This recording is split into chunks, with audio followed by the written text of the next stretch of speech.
자, 성남FC 후원금 의혹 사건 관련해서 알아보도록 하겠습니다. 검찰에서부터 이 내용이 다시 재조명받고 있습니다. 지금은 거의 김호수 검찰총장과 이 박은정 성남지청장이 수사를 뭔가 안 되도록 압박한 게 아니냐, 이런 내용들이 뭐 검찰에서도 나오고 있고 언론에서도 관련된 의혹이 제기되고 있습니다. 자, 구자영 차장께 네. 여쭤보겠습니다. 이재명 후보가 여기에 연루되어 있다 이래서 지금 아마 논란이 많이 되고 있는 것 같습니다. 이 내용 자체가 보면 네. 제3자 뇌물과 뇌물 뭐 의혹이 있다 이런 것 아니겠습니까? 네. 이 성남 FC에 네. 뭐 네이버나 이 농협 같은 데에서 이렇게 우회로 지원을 해주고 네. 그리고 자기네들이 원하는 것을 성남시로부터 따로 받았다 뭐 이런 네. 내용인데요. 설명을 한 번만 해주시고요. 네. 이 검찰 사안 어떻게 보시는지 좀 궁금합니다. 그러니까 이제 이재명 성남시장 재직 시절에 있었던 일인데요. 이 성남의 근거지를 두고 있는 본사를 두고 있는 네이버라든지 아니면 성남에서 사업을 하고자 하는 어떤 농협은행 이런 쪽에서 이제 성남시로부터 뭔가 도움을 받아야 되는 일이 있었을 시점에 묘하게 성남 FC에 거액의 후원금을 이렇게 지원을 했다는 겁니다. 그런데 왜 했을까? 그 한 이유가 뭐 이렇게 명쾌하게 드러나지 않았기 때문에 수사가 필요하다라는 의혹이 제기가 됐었고 경찰에서 3년 가까이 수사를 했지만 이렇다 할 결과를 내지는 못했습니다. 네. 다만 최근에 성남지청에서 이것과 관련해서 그 진실을 알기 위해서는 이재명 후보와 그 가족들에 대한 이 계좌 추적이 좀 필요하다. 네. 이것을 이제 그 주임 검사도 요청을 했고 차장 검사는 승인이 필요하다고 얘기를 했는데 이 지청장이 그걸 막아 나선 겁니다. 그러다 보니까 이제 이 차장 검사가 그거에 대한 이 항의 표시로 이제 사표를 내면서 이 수사가 뭔가 이재명 후보의 그 제2의 뇌관이 될 수 있는 거 아니냐 이런 의혹이 제기된 상태고요. 아직 이것은 검찰 수사를 통해서 이재명 후보나 그 관련 어떤 의혹이 밝혀진 사실은 없지만 다만 이 의혹이 몇 년 전부터 계속 이어져 온 사건이기 때문에 대선 과정에서도 상당히 이재명 후보 측에는 악재로 작용할 가능성이 있어 보입니다. 네, 그렇군요. 지금 다시 수면 위로 떠오른 이 성남FC 관련 의혹 좀 더 구체적으로 들어가서 보게 되면요. 이게 다시 검찰 수사팀으로 넘어와서 짚어보게 됩니다. 그리고 이 자금 흐름에 대해서 금융정보분석원에 요청을 한 거예요. 그리고 대검에 보고가 들어갔는데 반려가 됐다라는 겁니다. 그리고 이 과정에서요. 단장님께 여쭤볼게요. 그러니까 이제 김호수 검찰총장이 직접 이 지청장에게 전화를 한 사실이 뒤늦게 밝혀졌는데 이 부분이 굉장히 이례적이라고 하더라고요. 금융정보분석원에 자료 요청을 하는 거를 검찰총장이 막은 거는 거의 전례가 없을 겁니다. 그러니까 개별 수사 지휘를 할 수도 있겠죠. 근데 보통 FIU에 자료 그 요청을 하는 건 아주 기계적인 거기 때문에요. FIU가 갖고 있는 자료를 그냥 달라고 하는 거, 기관 간의 그런 협조 요청 사항이기 때문에 차장 검사가 정결을 하는 거지. 이번에는 이 성남지청은 그거를 그 지청장 정결로 바꾼 것도 너무 특이하거든요. 네. 근데 심지어 검찰총장이 여기에 대해서 이렇게 전화를 해서 뭐 여기에 대해서 관여를 했다는 것도 너무나 특이하기 때문에 저희는 이 부분 이렇게 논란이 많이 나오고 차장 검사가 뭐 거기에 항의해서 사표를 썼다 이런 얘기까지 나올 정도면요. 그냥 특임 검사를 하는 게 검찰총장이나 성남지청장도 오해를 받지 않고 더군다나 이재명 후보가 오해를 받지 않는 길이니까요. 특임 검사를 해서 빨리 이 부분을 해명하는 게 좋지 않을까 싶은 게요.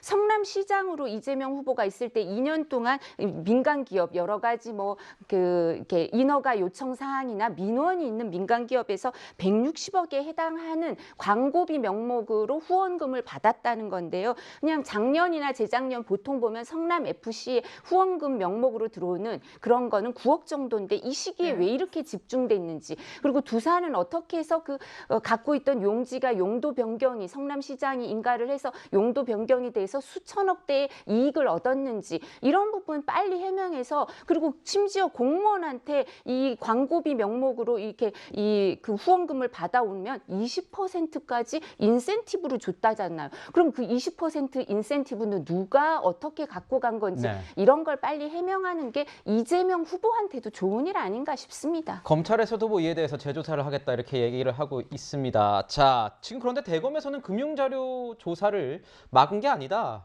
이런 입장을 얘기하지 않았습니까? 김관욱 교수님께 여쭤볼게요. 대검의 입장은 좀 다릅니다. 당연한 수사 지휘권을 발동한 것뿐이다 이렇게 얘기하는데요. 그렇죠. 잘못된 수사를 하니까 지금 수사 지휘권을 발동해서 재조사하라 이렇게 얘기를 한 거거든요. 수사를 중단시킨 게 아닙니다. 왜 그러냐면 성남지청이 금융자료 요청을 할 때 사실은 이 성남FC에 관련된 자료 말고도 현재 경찰이 진행 중인 자료에 대해서 동시에 같이 요청을 한 거예요. 그런데 이렇게 요청할 수 없다는 거죠. 그래서 이 부분에 대해서 성남지청에게 얘기를 했고 다시 조정을 해서 하라고 얘기를 한 것인 거 이게 답니다. 이게 단데 이걸 갖고서 이제 수사를 중단시켰다라고 얘기하는 것이고 또 조금 저는 경악스러운 건 뭐냐면 이 과정이 다 언론에 나와요.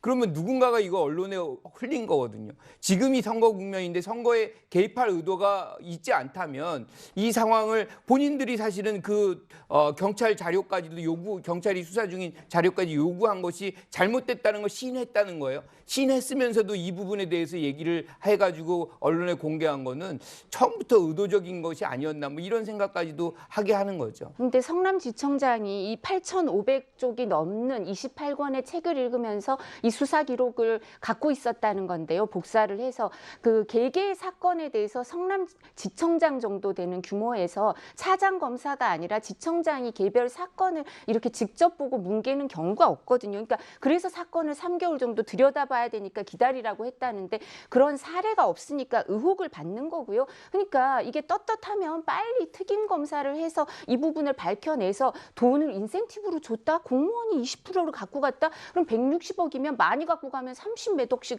갖고 갔을 거 아니에요? 그 빨리 회수해서 성남FC가 갖고 갈 돈이면 더 갖고 가고 성남 시민들한테 돌려줄 수 있는 거면 빨리 부당이익 환수를 해야 되죠. 이런 검사는 소명감이 있는 거죠. 빨리 환수해서 갖고 가야 될 사람한테 정당하게 갖고 가게 하고 싶은 거죠. 지금 보면 이렇습니다. 8,500쪽에 달하는 수사 기록을 검토했다. 박은정 지청장이 이렇게 얘기를 했는데 이것에 대해서 뭐 아까 뭉갰다라는 표현으로 뭐 이쪽 주장을 해주셨지만 수원지검 성남지청은 이런 입장입니다. 이 박은정 지청장은 수사팀의 검토 의견에 대해 기록을 복사해 직접 수사 기록 28건 8,500여 페이지를 면밀히 검토하는 과정이었다. 그 과정에서 이 차장이 이제 사임을 하게 된 것이다. 이렇게 얘기를 하고 있는 상황입니다. 그러니까 이제 이게 지금 대검의 그 해명이나 아니면 성남지청의 그 해명을 들어보면 이 검경 수사권 조정이 이제 어느 정도 됐지 않습니까? 네. 근데 이제 경찰이 수사하고 있는 사안에 대해서는 검찰로 사건이 송치되기 전에는 검찰이 자의적으로 그렇죠. 수사를 이제 수사 못하게 지휘를 되는 못하죠. 겁니다. 네. 그러니까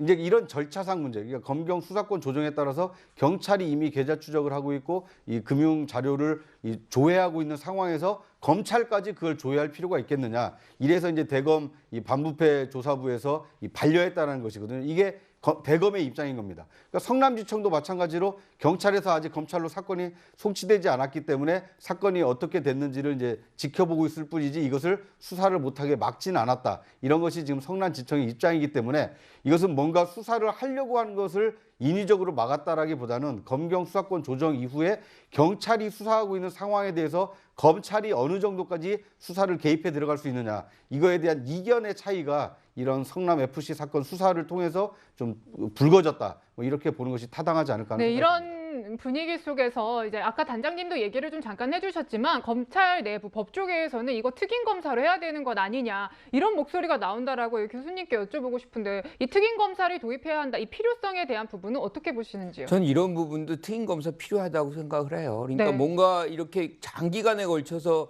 이렇게 수사가 진행이 안 되는 거는 검찰에 무언가가 문제가 있는 거 아닌가. 지금 김만배 씨 녹취록이 나왔잖아요. 그 안에서도 지금 윤석열 후보의 얘기가 나왔어요. 뭐라고 나왔냐면 윤석열이는 형이 가지고 있는 카드면 죽어. 이런 단어가 분명히 나왔음에도 불구하고 여기 대해서 수사를 안 해요.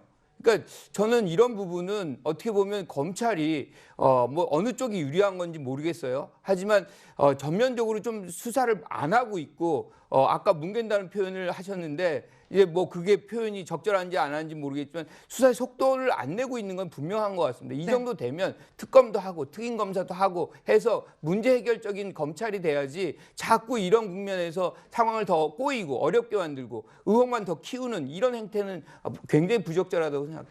교수님께서 말씀하신 그 녹취록 내용은 아마 나무 변호사 녹취록에 나온 그 부분을 말씀하신 것 같은데 그렇죠? 그렇죠. 그러니까 네. 김만배 씨가 그 발언을 했다는 겁니다. 네, 그래서 뭐 그런 내용을 해주셨으니 또 저희가 근데 캠프 입장을 좀 들어봐야 될 것 같습니다. 저희는 전혀 근거가 없다고 생각을 하고요. 여기에 대해서 무슨 내용으로 그럼 왜 그렇게 되는지 명확하게 사실관계가 나타나 네. 있는 건 전혀 없고요. 이 대장동 사건에 대해서 저희가 먼저 특검 도입하자 그러고 모든 범위 다 포함해서 하자고 했으니까요. 이제 특검을 피하지 않는 사람은 떳떳한 거죠. 특검을 피하는 사람이 이상한 거고요. 그리고 또 이 부분과 관련해서 이제 이 부분 말씀드리고 싶은 게 박은정 지청장이 이 방송을 보고 딴 분들이 하시는 말씀 들으면 되게 속상하겠더라고요. 자기는 일을 너무 열심히 하고 있는데 몰라주시는 것 같아서 박은정 성남지청장, 수원지검장 신성식, 수원고검장 그 김관정, 그리고 검찰총장 김오수 이분들이 누가 임명했고 누가 이 정부 들어와서 어떤 자리를 거쳐서 거기 갔는지 국민들이 잘 알고 계시니까요. 이분들이 수사를 해태할 리가 없죠. 자기한테 이게 공정하게 수사해서 오히려 있는 죄를 이재명 후보의 있는 죄를 덮을지 없는 죄를 만들지를 모르겠지만요. 우리 후보와 관련돼서 뭔가 의심스러운 게 있으면 가만히 있으실 분들이 절대 아니시죠. 네, 자, 세 번째 순서에서는 성남 FC 의혹하고요. 검찰 내부 분위기까지 전해드렸습니다. 자, 저희는 이제 각 당에서 논란이 되고 있는 내용을 좀 더 내밀히 살펴보도록 하겠습니다.